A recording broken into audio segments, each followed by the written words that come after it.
Capítulo 557 – Hora de ir. Uma hora depois, a maioria dos mestres da área conseguiu o que queriam depois que Fei agiu como moderado e trocou os itens.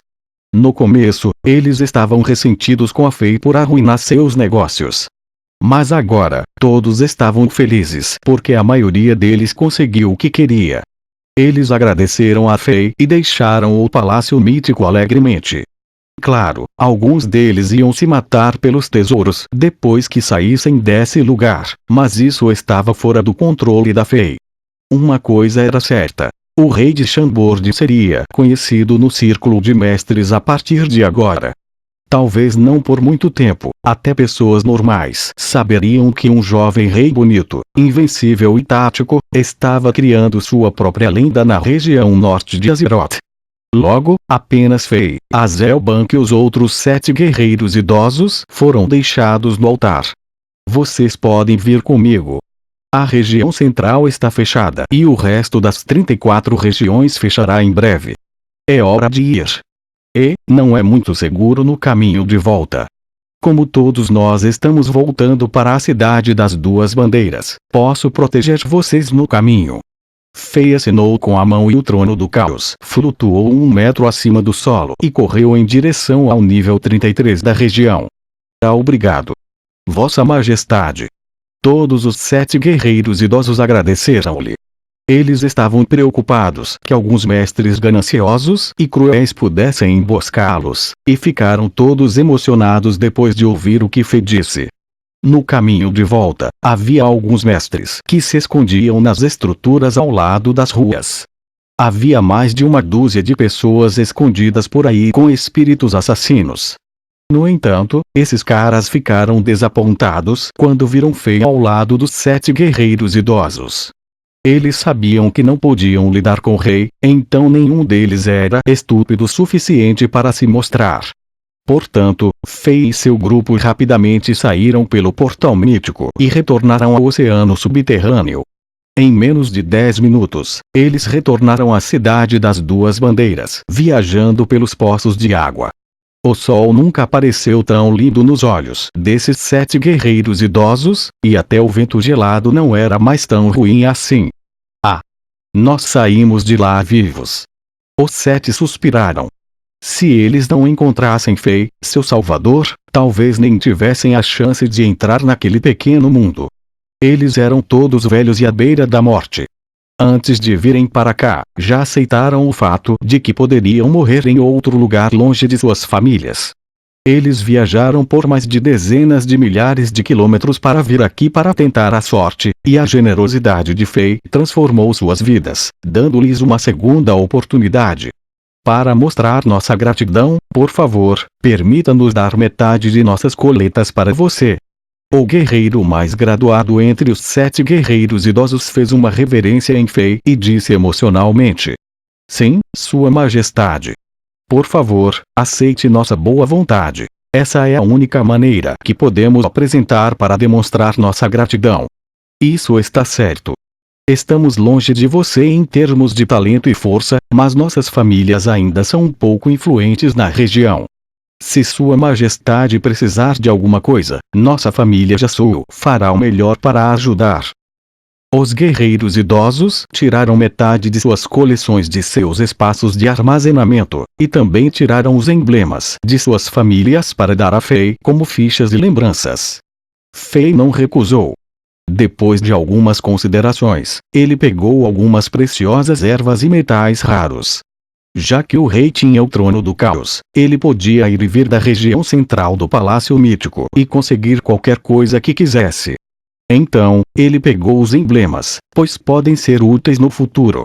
Depois de alguma discussão, os 7 guerreiros idosos decidiram ficar na cidade das duas bandeiras por agora.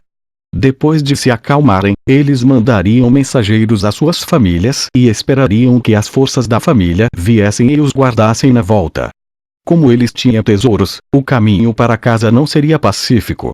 Eles poderiam ser roubados, e Fei não poderia protegê-los ao longo do caminho. Fei e Azelbank não voltaram ao novo palácio depois de se despedirem dos 7 guerreiros idosos. Em vez disso, eles caminharam lentamente na estrada ao lado dos poços de água. Ambos eram poderosos e tinham controle sobre algumas leis naturais fundamentais. As pessoas que passavam por eles não conseguiam ouvir suas vozes e não prestavam atenção a elas.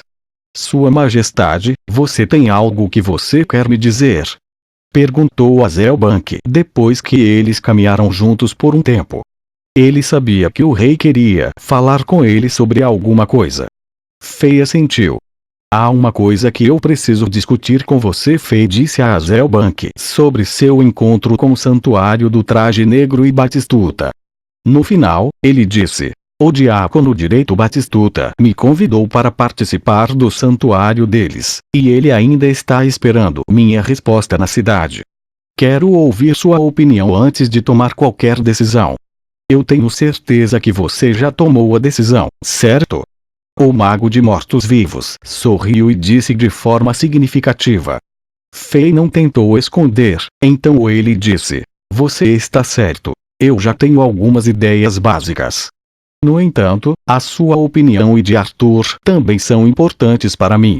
Afinal, nos encontramos primeiro antes do santuário do traje negro, e é preciso que haja uma ordem. Eu já prometi a Sua Majestade que Arthur e eu seguiríamos suas instruções incondicionalmente, Azelbank disse firmemente enquanto olhava para o céu azul, colocando tudo de lado. Eu também acho que se juntar ao santuário do traje negro é uma boa opção para Sua Majestade, Angela, Sua Alteza e Chambord. Se Vossa Majestade quiser começar a implementar esse plano sobre o qual você me falou na Cidade Antiga da Morte, começar dentro da Santa Igreja pode não ser uma má ideia. Então, você realmente não se importa de eu me juntar ao santuário do traje negro? Fei ficou bastante surpresa com a resposta do Azelbank. Para ser honesto, achei que seu ódio pela Santa Igreja faria com que você se sensibilizasse com esse assunto. Ei, eu tenho mais de 400 anos e já passei por muitas coisas. Eu posso ignorar os assuntos da superfície e ver os princípios subjacentes. Azelbank fez uma pausa antes de continuar. Na verdade, eu estou mais interessado no modo de pensar de Sua Majestade. Se eu não soubesse a sua idade, eu pensaria que você também viveu por muitos anos. Muitas de suas ideias só podem ser entendidas por pessoas que viveram a vida. Fei sorriu e não disse nada. O instinto do Azelbank era genuinamente exato. Fei já viveu na Terra, e seu sistema de valores e sistema de crenças foram formados lá. Portanto, ele era bem diferente das pessoas deste mundo, e dizer que ele viveu por muitos anos não foi um exagero. Depois de receber o sim do Mago de Mortos-Vivos, Fei não teve outras preocupações. Ele exalou profundamente e se sentiu muito mais à vontade. Eles se separaram depois. O Azelbank queria passear pela cidade sozinho e sentir a vida das pessoas comuns. Também, ele queria encontrar o dragão de ossos morto-vivo que estava bêbado há muitos dias. Fei, por outro lado, foi até a torre de vigia no portão oeste. Os inimigos de Jax estão recuando. Antes que Fei pudesse pegar um conjunto, Ribri correu para lhe dar o mais novo relatório. Está certo. Nós havíamos notado comportamentos estranhos dos soldados de Jax 3 dias atrás, e nossos batedores os haviam monitorado. Esta manhã, eles relataram que as tropas de Jax haviam se retirado secretamente antes da meia-noite da noite passada, e deixaram um acampamento vazio. Ribri disse a Fei quando entregou um relatório oficial. Ribri ficou bastante surpreso com a retirada dos inimigos. Neste momento, as boas notícias da zona de batalha de Spartax e da zona de batalha de Eindhoven ainda não foram entregues na zona de batalha de Jax, por isso os generais não sabiam por quê. E, parece que esta guerra finalmente acabou. Fei pensou enquanto levemente bateu na mesa com o dedo ritmicamente.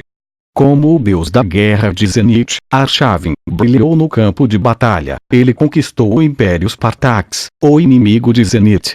Então, sem o seu imperador Kronkamp, o Império de Eindhoven foi quase conquistado com apenas a sua capital ainda resistindo. As guerras entre Zenith e os outros 3 impérios de nível 1, Spartax, Eindhoven e Jax, estavam prestes a terminar. Zenith, o feroz urso branco, controlava completamente as zonas de batalha no sul e no sudoeste. O Império Jax provavelmente recebeu notícias das outras zonas de batalha e eles decidiram recuar após alguns cálculos. Ficou claro que com o forte retorno do Imperador e assim, que havia rumores de estar morrendo e o poder dominante que Zenith exibiu nas outras duas zonas de batalha, o Império Zenith poderia potencialmente se tornar um Império de nível 2 ou mesmo de nível 3. No entanto, quanto tempo isso duraria? Haveria outra batalha mais cruel após esta vitória temporária. Será que o império mais poderoso da região, o Império Leon, permitiria que Zenith existisse e crescesse apesar das ameaças? Fei de repente riu e balançou a cabeça. Estou pensando demais nisso. Vou deixar essas questões para a família real e para o imperador e assim. O que eu preciso fazer agora é trazer os soldados e guerreiros de Chambord de volta para casa. Saímos de casa por tanto tempo e é hora de ver o castelo de Chambord depois da reforma e reconstrução.